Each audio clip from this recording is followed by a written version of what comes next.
अब हम लोग आ जाए रूल 5 पर। रूल 5 में आपको बताया गया कि सेंट्रल मेटल एटम से 2 और मोर देन 2 लीजेंड्स अगर जुड़े हुए होंगे तो उसको अल्फ़ाबेटिकल ऑर्डर में अरेंज करते हैं। तो यहाँ पर लिख दिया गया coordinated legends are arranged in an alphabetical order. जैसे एमीन है तो पहले क्लोरिडो है तो ए के बाद सी, उसके बाद नाइट्रिटो, इस तरह से अरेंज करते हैं। फिर the oxidation state of central metal atom और ion is indicated by Roman numeral. तो जैसा कि अभी फर्स्ट क्वेश्चन में ही बताए थे कि कॉपर और उसके बाद लिखे थे स्मॉल ब्रैकेट में 2, यानी कॉपर के ऑक्सीडेशन स्टेट को रोमन न्यूमेरल 2 के साथ रिप्रेजेंट किया गया था। तो स्मॉल ब्रैकेट में सेंट्रल मेटल एटम के बाद उसके ऑक्सीडेशन स्टेट को रोमन न्यूमेरल में लिखते हैं। इतना से आपके एनसीईआरटी का जितना भी प्रॉब्लम है वो सॉल्व हो जाएगा। आपका होमवर्क रहा कि एनसीईआरटी में जो एग्जाम्पल्स हैं और जो इन टेक्स्ट के प्रॉब्लम हैं, एक आध में स्टूडेंट फंसता है ऑक्सीडेशन नंबर पर जिसको कमांड नहीं रहता है, लेकिन आप बना के देखें, प्रयास करें बनाने का। जो फंसेंगे उसका डिस्कशन हम करते हुए कल नया टॉपिक स्टार्ट भी कर लेंगे।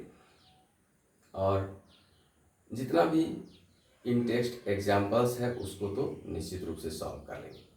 अब हम बात करते हैं कुछ ऐसे क्वेश्चंस का कि किसी असाइनमेंट को वो अच्छा बनाता है, देखने में वो असाइनमेंट अच्छा लगता है, क्वेश्चन भी थोड़ा टिपिकल होता है, तो हम उसका चर्चा कर लें। वो इस तरह के कंपाउंड का नेमिंग अगर दिया गया, ये एक कंपाउंड लिखा गया है स्क्वायर ब्रैकेट में EN2CO NH2CO NH2OH COEN2SO4। तो ये हो गया काउंटर आयन, ये हो गया कम्प्लेक्स पार्ट, और ये कॉम्प्लेक्स आयन है, काउंटर आयन यहाँ पर नहीं है। अब इसका नाम लिखना है। तो इसमें जो इसको बोलते हैं पॉलीन्यूक्लियर कॉम्प्लेक्स, वैसा कॉम्प्लेक्स जिसमें 2 सेंट्रल मेटल एटम है, तो इसको क्या बोलते हैं? Polynuclear complex. वैसे जनरली क्या था, एक ही सेंट्रल मेटल एटम थे।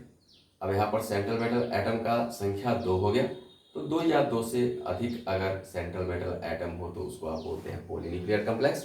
और उस पॉलीन्यूक्लियर कॉम्प्लेक्स में वो जो सेंट्रल मेटल एटम है उसको जो लिजेंड कनेक्ट कर रहा होता है उसको बोलते हैं ब्रिजिंग लिजेंड। तो एक और टर्म आ गया, एम्बीडेंटेड लिजेंड, फ्लेक्सीडेंटेड लिजेंड, मोनोडाई ट्राई, इसके अलावा एक टर्म आ गया ब्रिजिंग लिजेंड। ब्रिजिंग लिजेंड किसको बोलते हैं? ब्रिजिंग लिजेंड का कंसिडरेशन कहाँ होता है? तो ब्रिजिंग लिजेंड का कंसिडरेशन पॉलीन्यूक्लियर कॉम्प्लेक्सेस में होता है।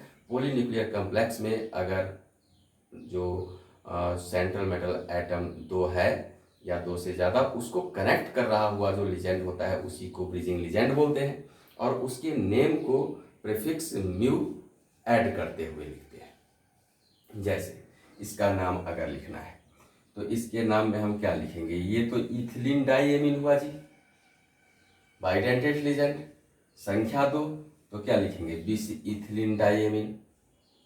किससे जुड़ा हुआ है? कोबाल्ट से। कोबाल्ट का ऑक्सीडेशन नंबर क्या होगा? एक चर्चा कर लें, ऑक्सीडेशन नंबर पढ़े यहाँ पर। कोबाल्ट का ऑक्सीडेशन नंबर क्या होगा? तो कोबाल्ट यहाँ पर देखिए SO4 पर 2 माइनस चार्ज है, 2 SO4 है तो 4 माइनस हो गया, एक निगेटिव चार्ज इस पर और एक निगेटिव चार्ज इस पर, तो कितना हो गया? 6। 2 माइनस 2 SO4 है तो 4 minus OH minus 1 NH2 minus 1, तो 6 माइनस हो गया। 6 माइनस को बैलेंस करता हुआ यहाँ पर 6 प्लस चाहिए, तो इस कोबाल्ट पर 3 प्लस, इस कोबाल्ट पर 3 प्लस, तो 6 प्लस हो गया। सेंट्रल मेटल एटम का ऑक्सीडेशन नंबर +3 हो गया। तो क्या लिख दिए?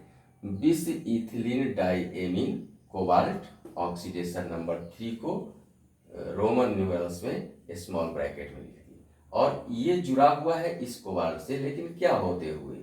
ये ग्रुप जो ब्रिजिंग लिजेंड है, तो इसको हम म्यू से प्रीफिक्स करेंगे, तो इसको क्या लिखेंगे? Mu amido mu hydroxo. ये हो गया mu amido, NH2 minus that is amido, OH minus that is hydroxo, तो क्या बोलिए? Mu amido mu hydroxo. और फिर ये number and name of the ligand bis ethylene diamine cobalt 3। तो यहाँ पर हो गया, देखिए bis ethylene diamine cobalt 3 mu amido mu hydroxo bis ethylene diamine cobalt 3। यहाँ तक बात हो गया कॉम्प्लेक्स का। और काउंटर आयन क्या है? सल्फेट।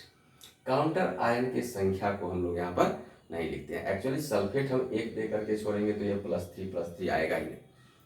तो जो oxidation number of central metal atom है वह काउंटर आयन की संख्या को रिस्पॉन्ड कर रहा होता है, इसलिए चाहे काउंटर आयन एनायन हो चाहे काउंटर आयन केटायन हो, उसकी संख्या को हम लोग नहीं लिखते हैं। वो ऑलरेडी सेंट्रल मेटल एटम के ऑक्सीडेशन नंबर से इंडिकेटेड रहता है कि उसका संख्या क्या होगा।